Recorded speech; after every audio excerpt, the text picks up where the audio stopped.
Good afternoon student. मैं हरिशंकर साहू हिंदी कक्षा में आपका स्वागत करता हूं।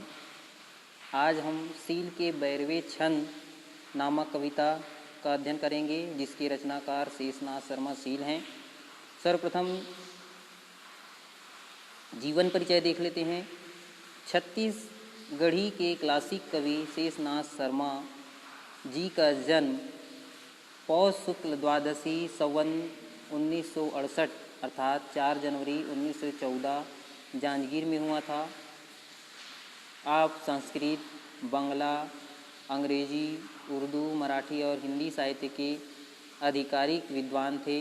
आपकी रचनाएं कानपुर के सुकवि, काव्य कलाधर, राष्ट्रधर्म, अग्रदूत, संगीत सुधा, विशाल भारत जैसे उच्च कोटि की पत्रिकाओं में छपती थी। कविता लता और रविंद्र दर्शन आपका प्रकाशित काव्य ग्रंथ हैं। आपने हिंदी के अतिरिक्त छत्तीसगढ़ी में भी लेखन कार्य किया। रस सिद्ध कवि सील जी ने छत्तीसगढ़ी में 12वें छंद को प्रतिष्ठित किया है। डॉक्टर पालेश्वर शर्मा जी के शब्दों में सील जी की प्रारंभिक कविताएं छायावादी हैं। आपकी मृत्यु 7 अक्टूबर सन 1997 में हो गई। सील के 12वें छंद छत्तीसगढ़ी के चर्चित कवि शेषनाथ शर्मा सील द्वारा रचित पाठ है। इस पाठ में एक नए छंद और उसकी विशिष्टताओं से परिचित होंगे। भक्ति काल और रीति काल में प्रचलित इस छंद में स्त्री के मनोभावों, विशेष रूप से विवाह के पश्चात विदाई के अवसर पर ससुराल में रहकर मायके की मधुर स्मृतियों में डूबने और मायके पहुंचकर ससुराल को याद करने का श्रृंगारिक चित्रण है। छंद की भाषा और लयात्मकता से परिचित होकर बच्चे नारी मन की कोमल संवेदनाओं से जुड़ सके, इस तरह का प्रयास इस पाठ में है।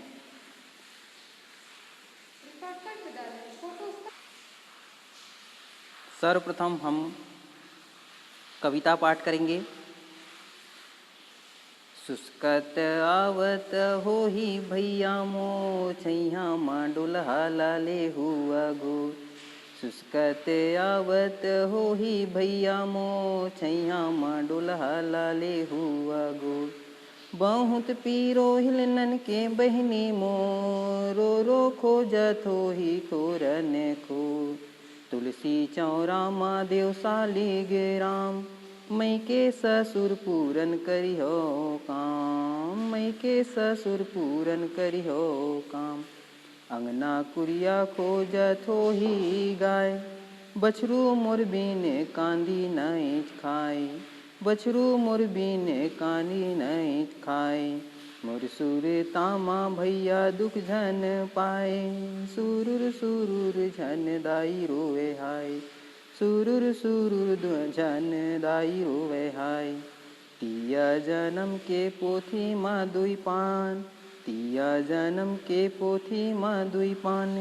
मई के ससुर बीच माँ पातर प्राणे। मई के ससुर बीच माँ पातर प्राणे।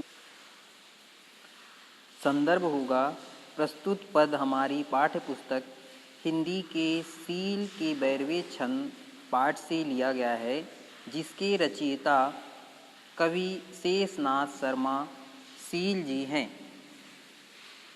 उसके बाद लिखेंगे प्रसंग। प्रस्तुत पंक्ति में कवि ने बेटी की विदाई होने पर उनके अंतर मन के भावों को व्यक्त किया है। आ जाते हैं व्याख्या की ओर। कवि कहते हैं कि दुल्हन की विदाई होने पर बहन रोते हुए कहती है कि डोली उठाने वालों मेरे भाई सिसकते हुए आ रहे होंगे। कहीं पर छाया देकर मेरे भाई का इंतज़ार कर लेना। मैं अपने भाई की नन्ही प्यारी बहन हूँ। वह मेरे को रो रो कर गली गली ढूंढ रहा होगा, मेरी बहन कहाँ चली गई है।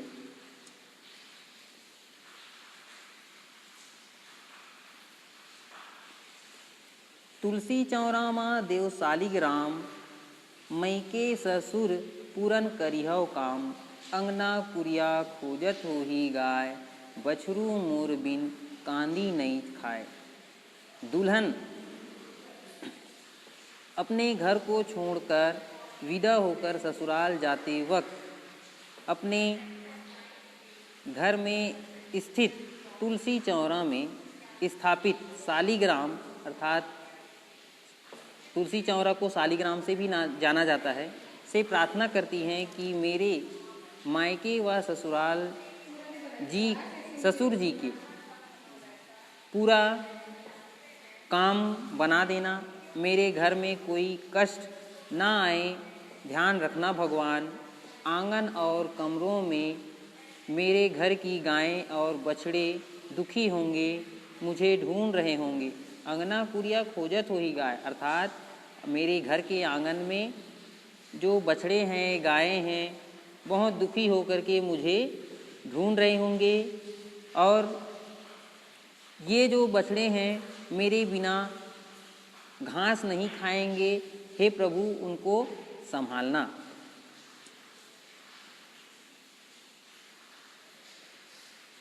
मोर सुरतामा भैया दुख झन पाए, सुरूर सुरूर झन दाई रोवे हाय। तिया जन्म के पोथी माँ दुई पान, मई के ससुर बीच माँ पातर प्राण। फिर दुल्हन कहती है कि मेरी याद में अर्थात मुझे याद करके मेरे भैया दुखी मत रहे, कोई दुखी ना मिले, मेरी माँ मुझे याद करके नहीं रोए। सुरूर सुरूर झन दाई रोए है अर्थात मेरी माँ, दाई अर्थात माँ को कह रहे हैं कि मेरी माँ मुझे याद करके मत रोए। स्त्री जन्म के तिया जन्म, तिया अर्थात होता है स्त्री, जन्म अर्थात जन्म, पोथी अर्थात होता है किताब